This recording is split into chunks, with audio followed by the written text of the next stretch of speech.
Regular meeting on September 28, 2017 of the Floresville City Council. I'm calling this meeting to order.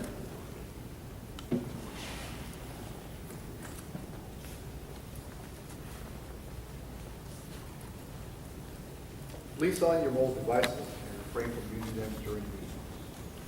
Audience participation is limited to the role of observers except during the designated comment period or if requested or invited to address City Council. Members of the public speaking during comment periods or invite or to speak shall remain behind the podium while speaking and shall conduct themselves with proper respect and decorum. Each member of the public shall be limited to 5 minutes to make remarks during the general comment period and 1 minute following each consideration of action item.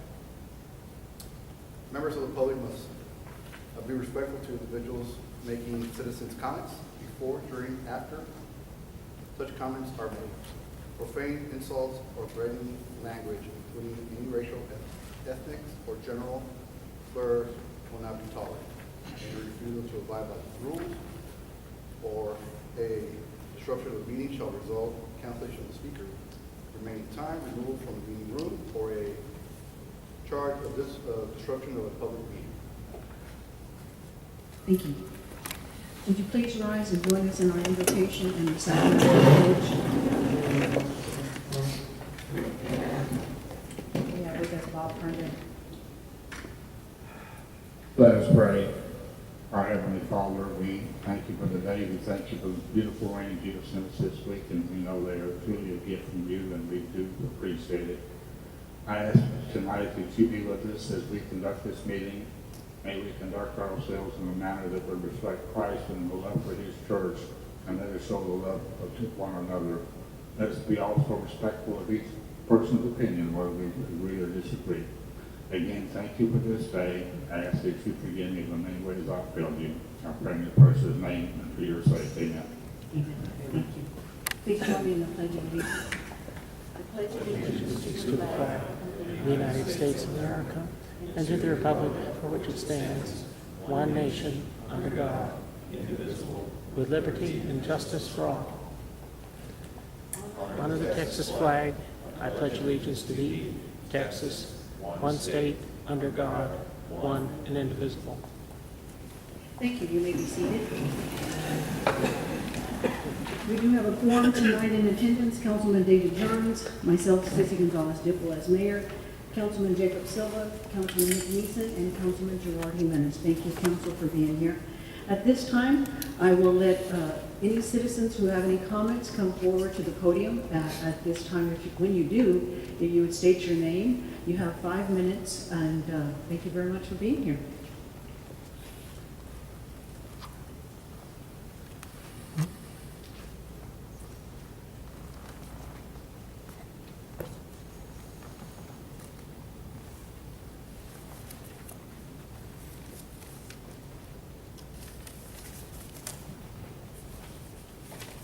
Mayor, council, am I too loud? Little bit.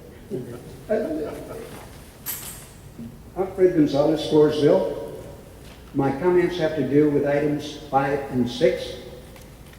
At a time when we frequently read about and hear about police excesses, we feel fortunate and grateful that we have a police force that is effective and sensitive to our needs. My personal experience with them has always been positive. I find them to be responsive and professional. More importantly, they have a presence in the community. Police cannot serve our community effectively, they're not there. That is not the case with ours. I think this attitude stems from their chief, Lorenzo Herrera. He's a true professional. He's very approachable and easy to deal with. He's always respectful and in turn earns the respect of the community. I know him well, and I've never seen him lose his equilibrium. A good example is how he took the recent review findings in a positive and responsive manner and is working to make our department better. He fills his position well. Now, I will express a continuing concern on how dismissive this council appears to be about charter requirements, which for Floresville, as you know, are considered equivalent to state law. I believe that both items, 5 and 6, are in clear violation of section 3.08, which states, and I'll quote, "The city council and its members shall deal with the administrative services solely through the city manager, and neither the city council nor any member shall give orders to any subordinate of the city manager, either publicly or privately." Section 4.02 clearly shows that, and here I'm quoting again, "The chief of police shall be responsible to the city manager for the administration of his department and the carrying out of the directives of the city." Yet, these two items are on the city council agenda and show no involvement by the city manager. Thank you for your time and attention. Thank you, Mr. Gonzalez.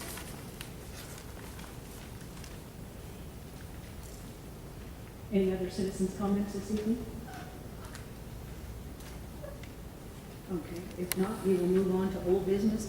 Consider 1A, consideration and action to approve the minute meetings for the regular council meeting on September the 14th. Council, you have in front of you, Council, you have in front of you the copies of the minutes. I hope that you've had a chance to look them over. If not, I'll give you a few moments, and then I will entertain a motion, or if there's any comments or changes that you see that need to be made.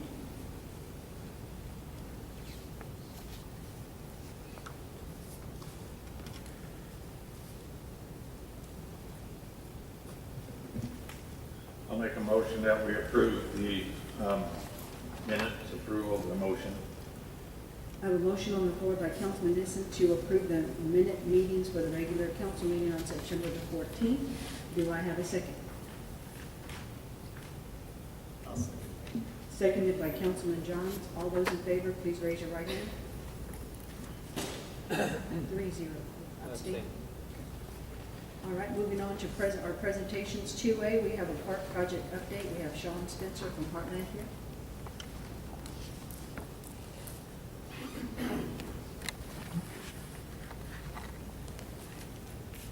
Good evening, Ms. Mayor and council men and women. Sean Spencer with Heartland Park and Recreation to give an update on the progress. The ball field's behind us. Was here on the 14th, and I'm going to kind of give you an update. We've talked a lot about the big picture then. I'm going to give you an update of things that have been completed since our last meeting. And I'll kind of give you a bullet point list of some of the different things, and if you have any questions about any specific things, stop me, or we can do questions at the end. The things that have been completed, plumbing rough-in is 100% complete on the concession stand building. They should be, I think the plan was, I think yesterday or today they were going to cover up the plumbing, but we got this little bit of rain, which is nice, and that they're going to wait for that to dry out a little bit before they cover it up. The batting cage building, which from when you look at it from the rear of the convention center here, is going to be back on your right-hand side, kind of on the top side of the hill. That is at about 50% right now, so it's probably with decent weather, a little bit of rain we can work with decent weather, probably within the next couple of days it should be 100% complete. Made a lot of progress in concrete. That was a big kind of discussion point last time that I was here. We did get a local gentleman, concrete subcontractor. We've gotten him to work. He is putting down a lot of concrete. It's muddy right now, probably not the best time to go walk, but I would invite anybody, or, I guess carefully, it is a construction site, but especially the council people. If you come to the rear of the building, if you head right straight back, there's a 15-foot wide concrete sidewalk that will take you into the center of the area. There's a couple of spots where they haven't tied together, but you can go down and into the ball fields and pretty much get back out the other side with being on all concrete for the most part now. It looks good. The work that those guys are doing, they've been a real blessing to us, and they are doing fantastic work. Their finished work looks really good. I think it's gonna look nice for you guys when it's turned over to you. Lighting, which is probably the easiest thing you can see when you're coming here to the meetings, it's 100%. So all the light posts are up, extended, heads are on them. Everything's ready to go. We just need to get power in there to power those things up and make sure they work right. But all the lighting is 100% complete. That's on all 4 baseball fields and on the football field. So we're all done there. Once again, it looks really good. We had a contractor out of Seguin that did the work. Very professional, good guys. They did really, really great job. We're seeding. Y'all, we've had, whenever I was here last, we were talking about the rains immediately following the hurricanes. We got a lot of seed down. Y'all got that good rain. I invite you to go as far back as you can walk without getting muddy and look. We've got grass everywhere. Grass looks fantastic. We got some seed in before the rains that started this week. That's going to help. We've got good temperatures for growing grass. Without irrigation active and running, we're growing grass better than I could have ever anticipated through the summer. So it's looking really good. The back ball fields on this side right here, they have a little bit of clay work to finish on those, but other than that, you can play baseball on them today. So they look really good. The grass is doing really well out there. The final grade, which you can see is immediately behind the Civic Center, the final grade on the football field is complete, so it's crowned. When you look back there, you see a big, nice dirt rectangle with little grass starting to come up on it. So we finished the grade, the final 100% grade, seeded that thing. We got a little bit of seed down before the hurricane rains. We got a lot of seed down before this rain, and we've got a good seed cover, a good grass coverage going on that. It's small, immature grass right now, but it's going to jump up over the next couple of weeks with the rain we have predicted. Dugouts, floors, posts, and roofs on all the baseball fields are at 100% complete. You can see them from the rear. They kind of have shiny roof on them, so you can kind of pick them out down there whenever you look. Next week, the plan, or I guess starting tomorrow, after we have our talk here, as soon as they're covering up plumbing, they're going to put concrete down. As soon as he finishes with the batting cage building, he's going to move down to the concession stand building. Probably 3 to 5 day construction. There's a lot of interior walls, but then that should be complete. He's going to move down to that next. I have a crew coming down that's arriving on Monday, and they're going to be installing all the shades and all the bleachers. So that's two sets of shades, 2 sets of bleachers for each field. So those things will be installed. I think my guesstimation with decent, okay weather, they're probably going to get the vast majority of that done next week, by the end of next week. They also, the same crew will be putting up the backstop nets, scoreboards, windscreen, top rail on the field. So, with those things done, kind of same utilities, once we get to that point and that concession stand building is done and the things that other crew is coming in to do, we're going to be down to punch list stuff, basically. We're going to be really close to done at that point in time. What is your final day anticipation, roughly? I'll come back to y'all's next city council meeting in 2 weeks. I hope that I'm telling you I can give you a day at that point in time. I think weather dependent we should make, or whenever your next I'm assuming we usually have no food. It will be towards the second meeting of October, because we're. Oh, okay. Well, I'll be there at that meeting, and I hope to be saying, "Isn't it a beautiful ballpark?" So I think that's very realistic that we could be at that point. I also want the council to be aware that I have a check in front of me to sign on their draw number 7 for Heartland in the sum of $129,682.82. When I am presented a check this large, I always want the council to. Oh, absolutely. I understand. Yeah. So that is for draw number 7, and we are roughly how much have we? Ms. Turner, do you have? I don't really keep up with it. To date, we approximately paid about almost $1 million at this point. So council, you are aware that I will be signing the check for draw number 7. Okay. Any other questions? Any questions? Comments for Sean?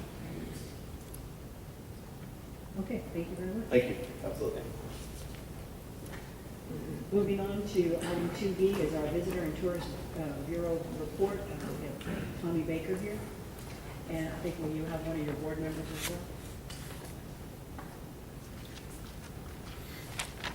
Hi, I'm Tommy Baker, Floresville. Bill Rodriguez, Floresville. Billy is, I'm the chair of the board, and Billy is the vice chair. And we're here to answer any questions that you all may have. The report that I was asked to generate was how many heads and how many hotel rooms were booked for events that have happened up until now. And there have been 3. The Opry, and does everyone have a copy of that? Yes, sir.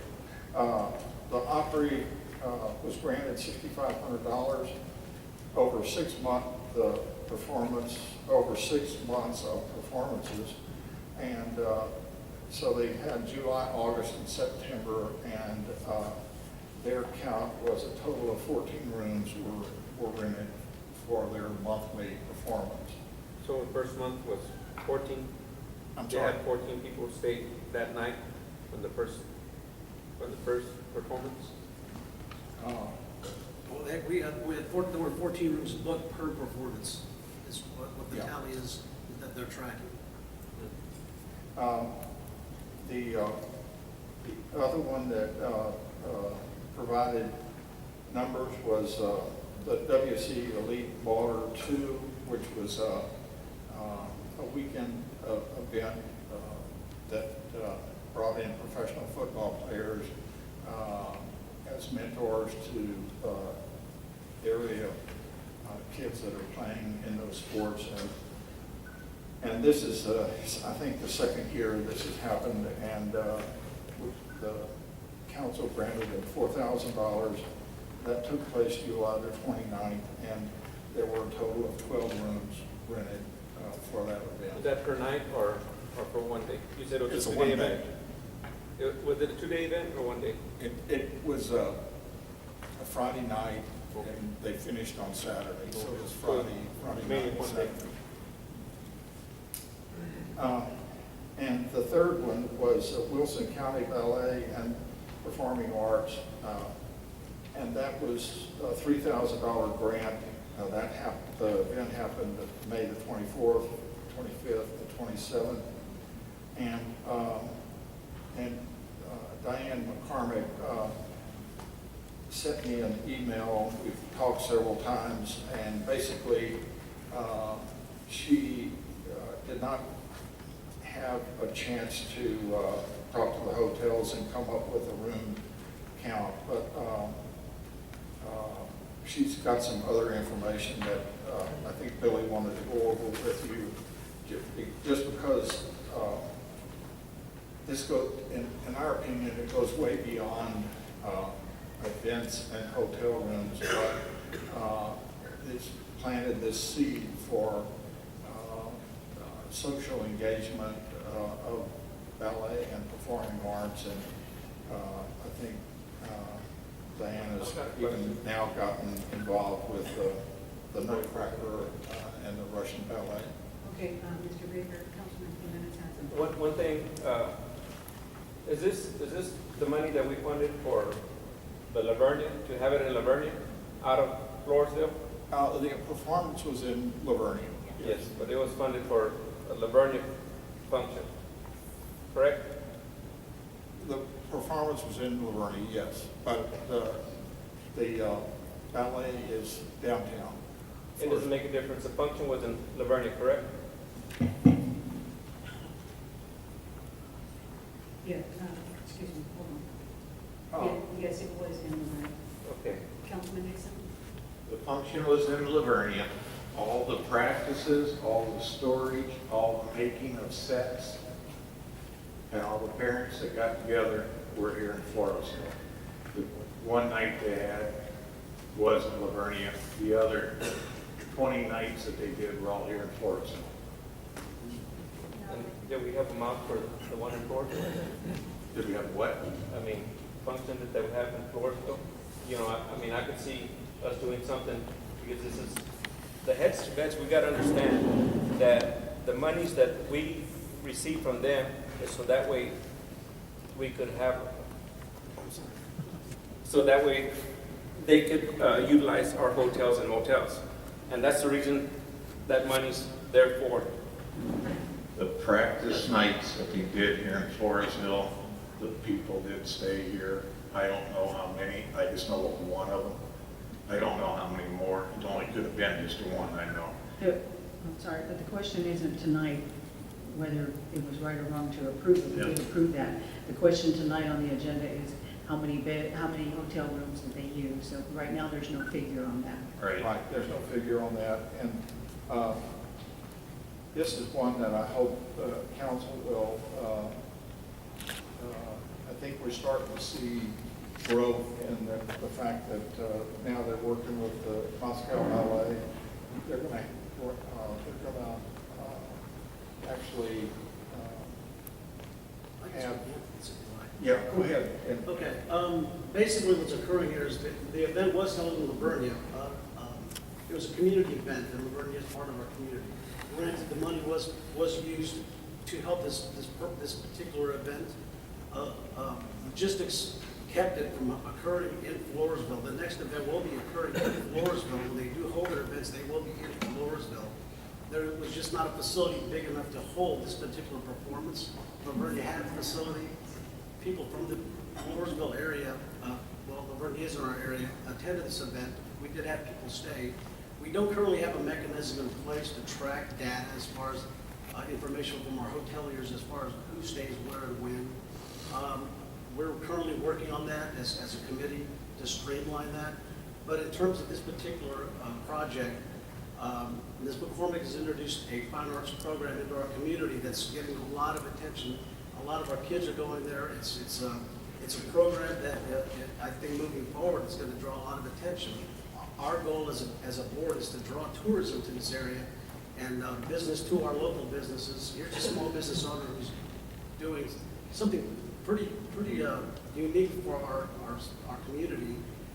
It's already drawn attention of the San Antonio Ballet.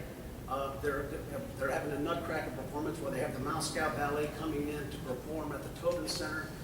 They will actually be coming to Floresville to audition our kids, some of our kids at the ballet, because they're going to choose 65 children for our December 26th performance at the Tobin Center, and hopefully some of our children will be able to participate in that out of our ballet program here in Floresville.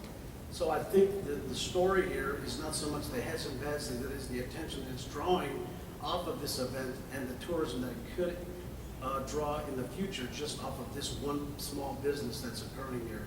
And that's our goal as a board, is to help seed these programs to grow the future. And we're working on getting hard data for future applicants so that when they come back for future funds, we have actual numbers. And I can speak more to that at a future date. But I think the fact that it was in Livonia was just a fluke, because they just did not have the space here in Floresville for that particular weekend. And I hope that answers the question. Okay. Yes, Councilman Jimenez. Okay, one thing, I don't know, maybe y'all don't understand. As me as a council person, you know, anything in the city of Floresville, I don't have a problem with it, none whatsoever. And it's a great, I'm not saying that it's a great thing that she's doing that here in the city of Floresville. And maybe one of my grandkids is gonna go do the same thing. But as a council person, you gotta realize that we have to make a decision that's based on the criteria that is curtailed by us. You know what I'm saying? So we just can't give out monies to other counties or outside of the city of Floresville. See, these people, when they're giving their monies to us from the hotel motel tax, you know, it's for a function here in the city of Floresville. Not for Post, not for Pleasanton, not for San Antonio, New York, or whatever, within the city of Floresville. They want to do a function, and if it's up to us to try to sponsor it, it's got to be taking place in the city of Floresville. The county is one thing, and the city is another. I can guarantee you that Ms. McCormick, from now on, will have performances in Floresville. No one's pinpointing anyone. I'm just saying for further events that are coming in, if they're in the city of Floresville, you know, I don't have a problem with that. But whenever they're out in the county or somewhere else, you know, you're putting us in a predicament, you know. Of course, hey, if our grandkids in there, well, let's sponsor it, but you can't, you know. It's because it's not in the city of Floresville. If she wants to have an event, have it here in the city of Floresville, and I'm sure nobody would have a problem. Thank you, Councilman Jimenez. Any other, Well, I mean, in respect to that, Councilman Jimenez, I do have to say that our job is to screen these applicants, and which we do, and they come forward and they make a presentation, and then we vote on it as a board on whether we think it's for the greater good of the community, and if it's got basically what we call legs. And but then it comes before the council for final vote and approval of those funds. So if any concerns were raised regarding that performance in Laverne, if that would have been a great opportunity to voice that. And that would have taken the event out of Laverne for sure, but unfortunately they didn't, and now we've got an opportunity here to actually grow with this, and I think it's an excellent opportunity for Floresville. Thank you very much. Any other comments for Mr. Baker or Mr. Rodriguez? Thank you very much. Moving on to our financials for August. Council, I hope that you had a chance to look them over in case there's any specific questions for Ms. Moreno.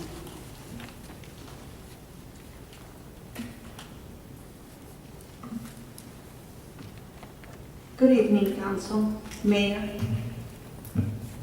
I'm here to present the August financials. And I would like to start with our three major funds. It's a little loud. I apologize for that.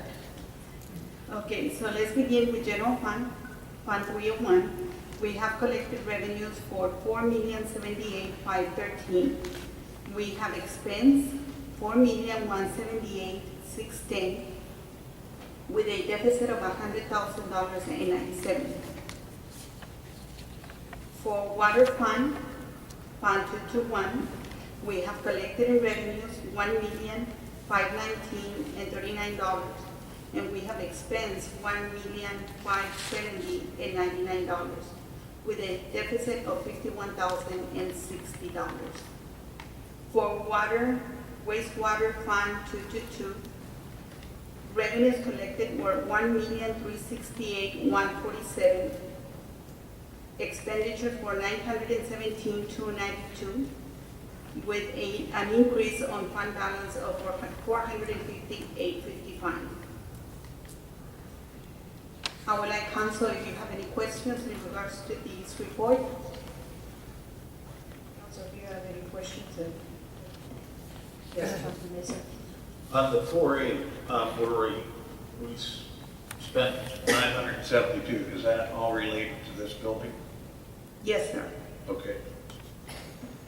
So we basically are losing $466,000 in this building. Yes. Do we have any good shows or anything coming through to help set some of that off this coming month? Or? Well, the 4A has met. I think Mayor was at that last meeting. They do have anticipated some activities coming forward. Just for the record, they opted not to do the holiday extravaganza, but they do have some plans, and they're going to be presented to the council, I believe, at your next meeting as to their events that they are planning. Is there a reason that they gave that they're not having the extravaganza? There were two major reasons why they decided not to have extravaganza. One, I think they didn't have enough time to plan because it's coming up December, I think the anticipated date was December 9th. And the second reason was that it lost money, I think, for 2 or 3 years in a row, and they opted not to participate to do the extravaganza this year. Any other questions for Mrs. Moreno on the financials? Okay. I would like to continue with the sales tax report. As you can see, all the way to the month of August, we have collected already for overall sales tax for the city, $2,823,234, which we are very close to what we have collected on prior years. I don't have the rest of it, but I can tell you that last year we collected at this same time month, $2,743,107. For this year, $2,823,234. So that's an increase on sales tax of $80,127. If we compare month to month, last year on the month of August, we collected $277,172. For the month of August this year, it was $277,888, which is 0.26% increase, $760 when you transfer that into money. Do you have any questions on this? And we still need the month of September. What's the basic What's gonna be our basic percentage we think we're gonna get over and beyond last year? Last year, we had lost 6%. At this point, we have increased to 0.92%. So I want to say that maybe about 3.5%, it will be that increase for this year.